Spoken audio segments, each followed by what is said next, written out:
Coming Sunday union budget இருக்கிறதுனால அன்னைக்கு Indian market அவைலபிளா இருக்கு அப்படின்னு சொல்லலாம். மார்னிங் 9:15 இருந்து 3:30க்கு ரெகுலர் மார்க்கெட் அப்படிங்கிறது ரன் ஆகும் அப்படிங்கிறதையும் புரிஞ்சுக்கலாம். அன்னைக்கு மார்க்கெட் எப்படி இருக்கும் அப்படிங்கிறதையும் சண்டேக்கான நிஃப்டி அண்ட் சென்செக்ஸ்க்கான டெக்னிக்கல் வியூவை நம்ம ட்ரேட் எம்பரர் மெத்தட்ல அனலைஸ் பண்ணி பார்த்துடலாம். நீங்க இன்னைக்கு எப்படி ட்ரேட் பண்ணீங்க, உங்களோட பொசிஷன் என்ன அப்படிங்கறத கமெண்ட் செக்ஷன்ல கமெண்ட் பண்ணுங்க. நம்ம ட்ரேட் எம்பரருக்கான டெலிகிராம் அண்ட் வாட்ஸ்அப் குரூப்க்கான லிங்க் டிஸ்கிரிப்ஷன்ல கொடுக்குறேன், தேவைப்படுறவங்க கிளிக் பண்ணி ஜாயின் பண்ணிக்கோங்க. Hello everyone, this is Jagadeeswaran, founder of trade emperor.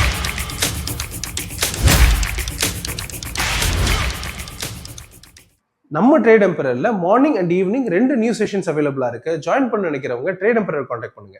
இன்னைக்கு நிஃப்டியை பொறுத்தவரை ஓப்பனிங்கே பெரிய கேப் டவுன்ல தான் இருந்தாங்க. கீழே வந்த பிரைஸ் 25,220 இந்த ரேஞ்சில் சப்போர்ட் எடுத்து அகைன் மேலே போக ஆரம்பிச்சாங்க.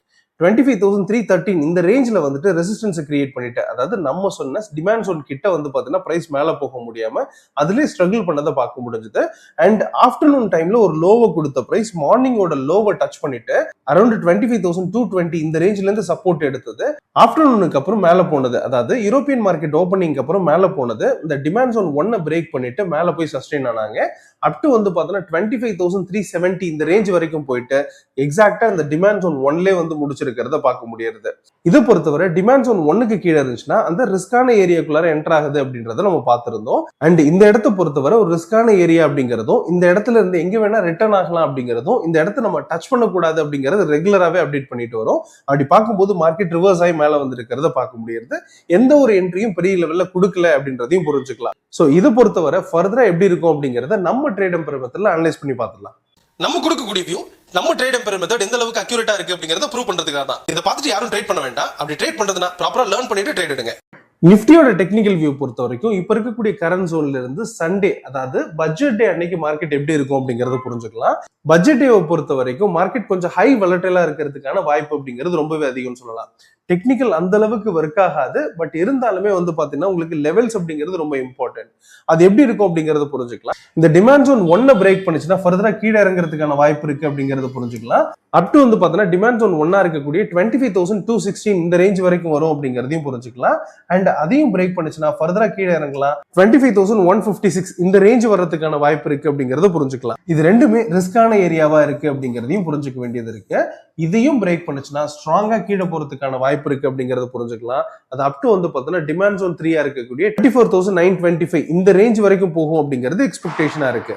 அப்போ இந்த டிமாண்ட் ஜோன் 1 and 2, 3 இந்த 3 இடத்துலயுமே வந்து மார்க்கெட் சப்போர்ட் எடுத்து மேல போறதுக்கான வாய்ப்பு இருக்கு. இது ப்ராப்பரா வந்து பாத்தீங்கன்னா டெக்னிக்கல் அனாலிசிஸ் தெரிஞ்சவங்களால அல்லது ட்ரேட் எம்பரர் மெத்தட் தெரிஞ்சவங்களால மட்டும்தான் இந்த இடத்துல எப்படி ஹேண்டில் பண்ணணும் அப்படிங்கிறது தெரியும். சரி, இப்போ இந்த பிரைஸ் வந்து பாத்தீங்கன்னா உங்களுக்கு இங்க இருந்து மேல போற பட்சத்துல, அதாவது இந்த டிமாண்ட் ஜோன் 1லே சப்போர்ட் எடுத்து மேல போற பட்சத்துல பிரைஸ் மேல போறதுக்கான வாய்ப்பு அப்படிங்கிறது ரொம்பவே அதிகம்னு புரிஞ்சுக்கலாம். அது நமக்கான கன்ஃபர்மேஷன் கொடுக்கும். அண்ட் அது சப்ளை ஜோன் 1க்கு மேல இருந்தா மட்டும் மேல போகும் அப்படிங்கிறதுக்கான ஒரு கன்ஃபர்மேஷன் எடுத்துக்கும். அது அப் டு வந்து பாத்தீங்கன்னா ரெசிஸ்டன்ஸ் 1 இருக்கக்கூடிய 25,500 இந்த ரேஞ்ச் வரைக்கும் போகுன்றது எதிர்பார்ப்பா இருக்கு. அதையும் பிரேக் பண்ற பட்சத்துல ஸ்ட்ராங்கா மேல போறதுக்கான வாய்ப்பு இருக்கு. அது சப்ளை ஜோன் 2 இருக்கக்கூடிய 25,900 வரை போகும் அப்படிங்கிறது எக்ஸ்பெக்டேஷனா இருக்கு. இது வந்து பாத்தீங்கன்னா உங்களுக்கு 5 நாட்கள்ல இருந்து 10 நாட்கள் எடுத்துக்கும் அப்படிங்கறது புரிஞ்சுக்கலாம். அதுல சின்னதா வந்து பாத்தீங்கன்னா மொமெண்டம் அப்படிங்கிறது கிடைக்கிறதுக்கான வாய்ப்பு இருக்கு. அப்போ ஓவராலா சப்ளை ஜோன் 1க்கு மேல இருந்தா மேல போகும் அப்படிங்கிறதும், டிமாண்ட் ஜோன் 1க்கு கீழே இருந்தா கீழே வரும் அப்படிங்கிறது எக்ஸ்பெக்டேஷனா இருக்கு. பர்டிகுலரா இது பட்ஜெட் டே அப்படிங்கிறதுனால ஃபர்ஸ்ட் 2 ஹவர்ஸ், அதாவது 11 o'clock வரைக்கும் பெரிய மொமெண்டம் அப்படிங்கிறது கிடைக்கிறதுக்கான வாய்ப்பு இல்ல. மார்க்கெட் வந்து பாத்தீங்கன்னா இந்த ரேஞ்சுக்குள்ளார supply zone 1 and demand zone 1க்குள்ளார மூவ் ஆகிறதுக்கான வாய்ப்பு இருக்கு அப்படிங்கிறதையும் புரிஞ்சுக்கலாம். அண்ட் இதை பிரேக் பண்ணாதான் லெவல்ஸ் அப்படிங்கிறது கிளியரா இருக்கும். பட் அப்படியே கீழே வந்தா கூட மார்க்கெட் ஹை வலட்டலா இருக்கும் அப்படிங்கிறதையும் புரிஞ்சுக்கலாம். சென்செக்ஸோட டெக்னிக்கல் வியூ பொறுத்த வரைக்கும் இப்ப இருக்கக்கூடிய கரண்ட் ஜோன் அப்படிங்கிறது சப்ளை ஜோன் 1க்கும் டிமாண்ட் ஜோன் 1க்கும் இடையில மூவ் ஆயிட்டு இருக்கு. அண்ட் இதுவும் பட்ஜெட் டே அப்படிங்கிறதுனால கொஞ்சம் ஹை வலட்டைலா இருக்கிறதுக்கான வாய்ப்பு இருக்கு அப்படிங்கிறதையும் புரிஞ்சுக்க வேண்டியது இருக்கு. அப்படி பார்க்கும்போது 9:15 இருந்து 11 o'clock வரைக்கும் இந்த ரேஞ்சுக்குள்ளார, அதாவது இந்த சப்ளை ஜோன் 1க்கும் டிமாண்ட் ஜோன் 1க்கும் இடையில மூவ் ஆகிறதுக்கான வாய்ப்பு இருக்குன்னு புரிஞ்சுக்கலாம். there is no logic. இந்த இடத்துல வந்து பாத்தீங்கன்னா பெருசா லாஜிக்கல் ஒர்க் ஆகும், டெக்னிக்கல் ஒர்க் ஆகும் அப்படிங்கிறது எதிர்பார்க்க முடியாது. ஏதோ ஒரு நியூஸ், அதாவது வந்து பாத்தீங்கன்னா ஒரு கம்பெனிக்கு ஏதாவது ஒரு பாசிட்டிவ் நியூஸ் கொடுத்தாங்கன்னா அந்த இண்டஸ்ட்ரியே மேல போறதுனாலையும், அண்ட் அது நிஃப்டில ரொம்ப ஸ்ட்ரென்த்தனா இருக்கிற பட்சத்துல அந்த நிஃப்டியோ சென்செக்ஸோ நல்ல மேல போறதுக்கான வாய்ப்பு இருக்கு அப்படிங்கறத புரிஞ்சுக்கலாம்.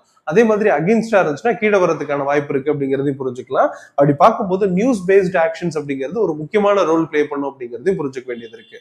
இருந்தாலுமே இந்த லெவல்ஸ் அப்படிங்கறத நம்ம பார்க்க வேண்டியது இருக்கு.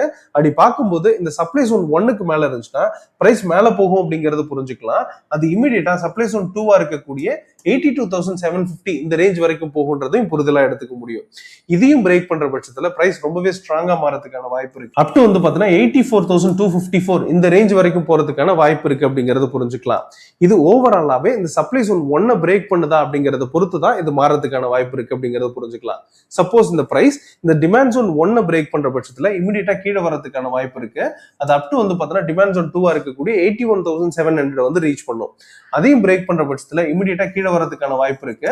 அது அப் டு வந்து பாத்தீங்கன்னா டிமாண்ட் ஜோன் 3 இருக்கக்கூடிய 81,425 இந்த ரேஞ்சுக்கு வரும் அப்படிங்கறது எதிர்பார்க்கலாம். இந்த இடங்கள் எல்லாமே ரொம்ப ஃபோர்ஸ்ஃபுல்லான பையர் இருக்கிறதுனால பிரைஸ் மேல வரதுக்கான வாய்ப்பு ரொம்பவே அதிகம்ன்றதையும் புரிஞ்சுக்க வேண்டியது இருக்கு. அண்ட் இந்த டிமாண்ட் ஜோன் 3 பிரேக் பண்ணா ஸ்ட்ராங்கா கீழே போகும் அப்படிங்கறதையும் புரிஞ்சுக்க வேண்டியது இருக்கு.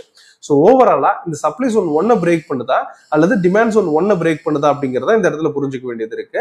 எந்த லெவல்ஸ் பிரேக் பண்ணுதோ புல்ஸோ பியர்ஸோ அதுல கண்ட்ரோல் எடுத்துட்டு மார்க்கெட்ல மூவ் பண்ணுவாங்க அப்படிங்கறதையும் புரிஞ்சுக்க வேண்டியது இருக்கு. சோ ஓவராலா சப்ளை ஜோன் 1 பிரேக் பண்ணுச்சுன்னா மேல போகும் அப்படிங்கறதும் டிமாண்ட் ஜோன் 1 பிரேக் பண்ணா கீழே வரும் அப்படிங்கறத எடுத்துக்கிட்டாலுமே இன் பிட்வீன் த கேப், அதாவது சப்ளை ஜோன் 1க்கும் டிமாண்ட் ஜோன் 1க்கும் ஒரு சைட்வேஸ் நடக்கிறதுக்கான வாய்ப்பு இருக்கு அப்படிங்கறதையும் புரிஞ்சுக்கலாம்.